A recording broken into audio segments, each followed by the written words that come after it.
Welcome everyone to episode 15 of the Golden Ram Buzz podcast with Chris, Damon, and Sal. Sal, the Rams didn't have a game this week, but they got a game against Green Bay. Yeah, What do you think about their next opponent coming up? yeah, Monday night, right? Yeah. You can't beat that. Um, you know, it's so funny you add a certain player like Baker Mayfield and the energy and stuff is back for the Rams. And so it's going to be kind of nice on a Monday night and, you know, frozen tundra and Green Bay. So it'll be nice. I like the Rams' chances with Baker Mayfield. I do too. The Rams haven't fared well in Green Bay. The last time they won was 2018. Yeah, I believe when they had Jared Goff and Todd Gurley won 29-27, but they lost last year. They lost last year in the regular season. Mm-hmm. They lost in the division round playoff. Every time they play Green Bay, they can't win. So why don't Green Bay come back to SoFi so we can keep things on fair ground? It seems like it'd be a lot, I think it would be, level playing field. For some reason, I mean, the historical place like Lambeau Field, the Rams, it's always been that way ever since I was a kid. Even when the Packers had teams that were a lot less talented than the Rams, they always competed and gave the Rams a hard time. So, yeah, traditionally that's been going on for a while. But I would love to get this one on Monday night with Baker Mayfield. That'd be nice. The Rams' next home game is the Christmas Day game against the Denver Broncos. Yeah. Now, before the season started, these were the Super Bowl kind of contenders, Yeah. That's right. Now they're both coming into town. Russell Wilson may or may not play. What do you think about that game? As for us Ram fans, it's just exciting to have, Baker Mayfield kind of, excited the Rams fan base and the team. So for me, no matter who the Rams opponent is, it's still exciting, to watch the Rams play out the last remaining games and see how, see if it's something to build on or if they have to go in a different direction in the offseason. So it's kind of exciting. But, when you make the schedule, that looked like it was going to be a marquee game, right?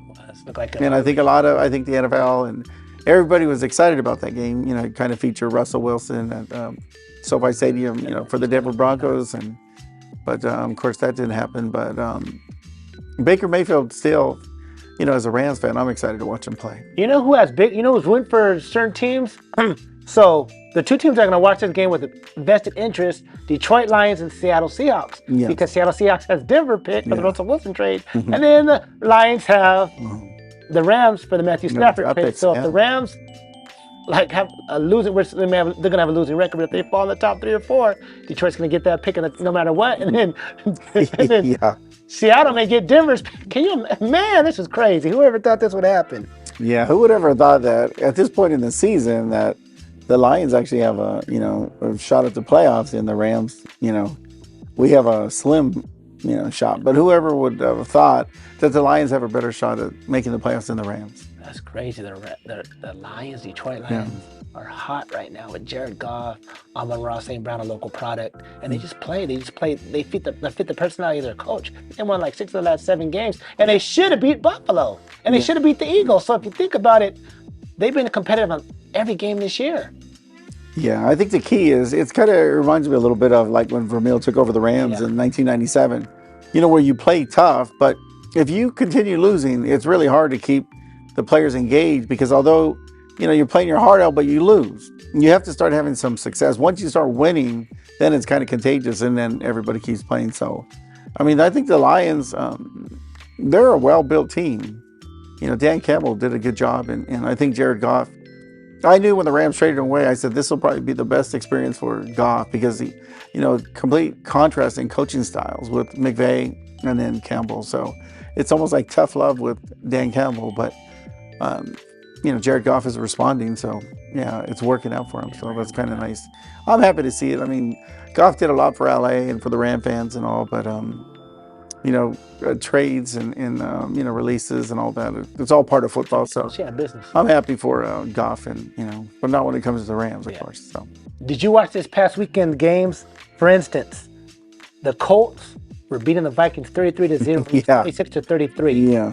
Matt Ryan now has been part of the 2 biggest collapses in NFL history. The Super Bowl on the Patriots 28-3, and then you lose the Super Bowl in overtime, and now up 33-0 against the Minnesota Vikings, and now you lose 36-33. What do you think about Matt Ryan and now their coach, Jeff Saturday? Well, those type of being part of a historical loss like that is something that you'll never get out from under. You know, Matt Ryan, for some reason.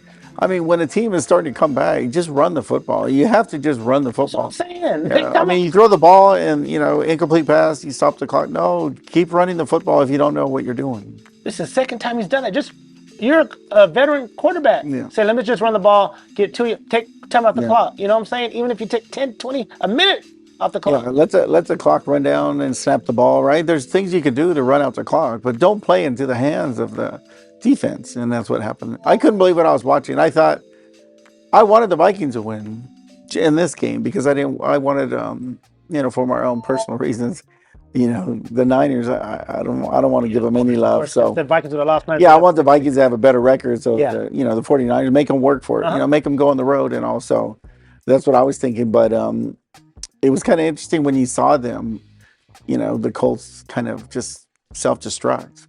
It was tough to watch, but I also watched the Buffalo Bills and the Houston That was a Oilers. great game. Buffalo Buffalo Miami Bills, Dolphins, that was yeah. a great game. Yeah. Down the last second field goal. That's NFC.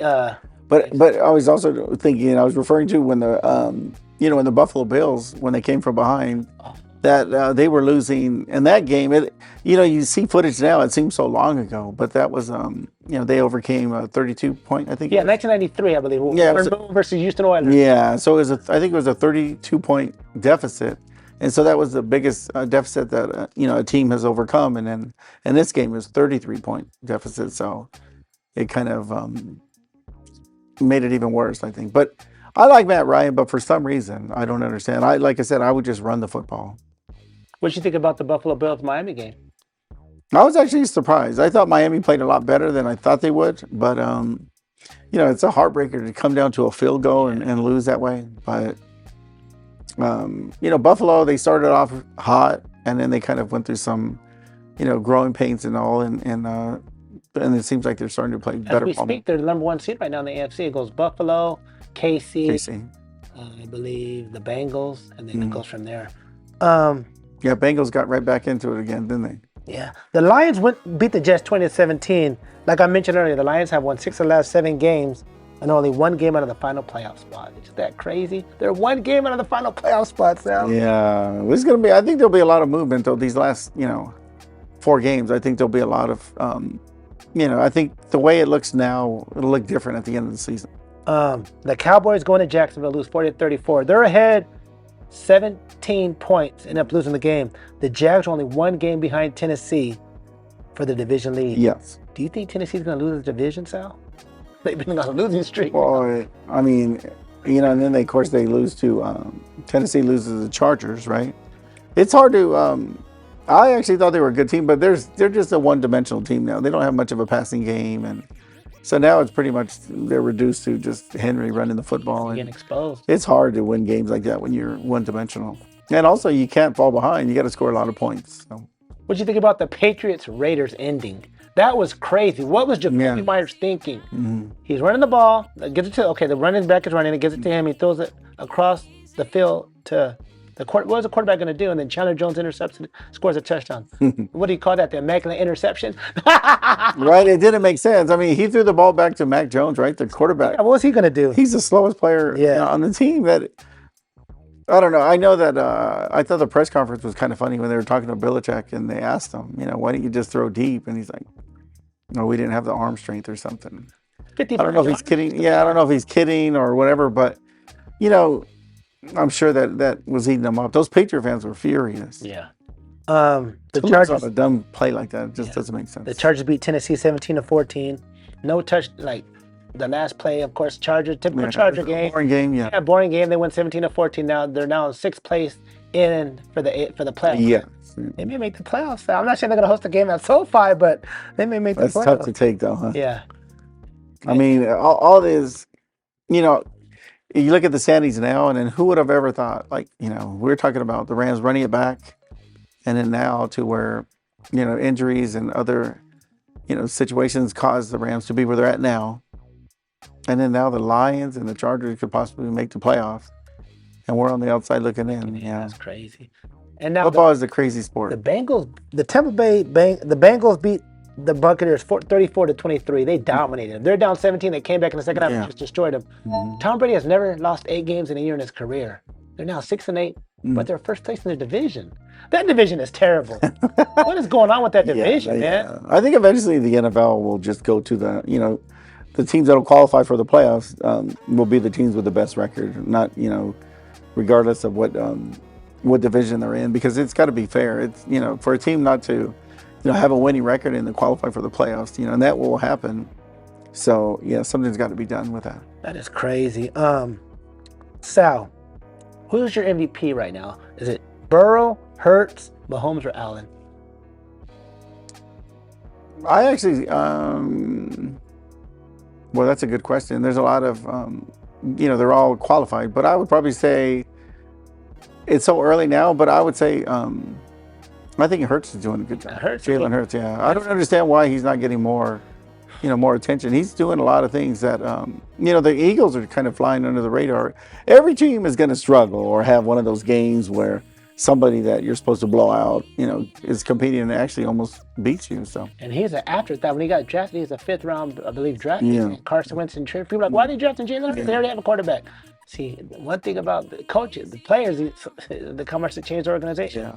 They're in first place. They may win the NFC East. We shall see. They play Dallas coming up next week or next Saturday, I believe. That's going to be a great game. If they win, they're going to win the division and then have secure home field advantage throughout the playoffs. Yeah, and also, he was one of the few quarterbacks that have had the luxury of being drafted and being on the bench and actually learning. Yeah. That's when I was a kid growing up. That's how it used to be. You would draft a quarterback, you wouldn't even plan to see him on the field for at least 3 to 4 or 5 years. So when you can do that and you have a quarterback that can start and you have a guy on the bench that can, is just learning and being patient, and when he gets his opportunity, take full advantage of it. And that's what Jalen Hurts is doing. They're playing good football right now, and they've got a good defense. So, people are it seems like they're overlooking the Eagles, which I think would be a big mistake. I believe the last quarterback to sit behind a starter, number 1 pick, was Carson Palmer when he sat behind Kitna. He was the number 1 pick, I believe, in the 2003 draft. Or 2002 draft.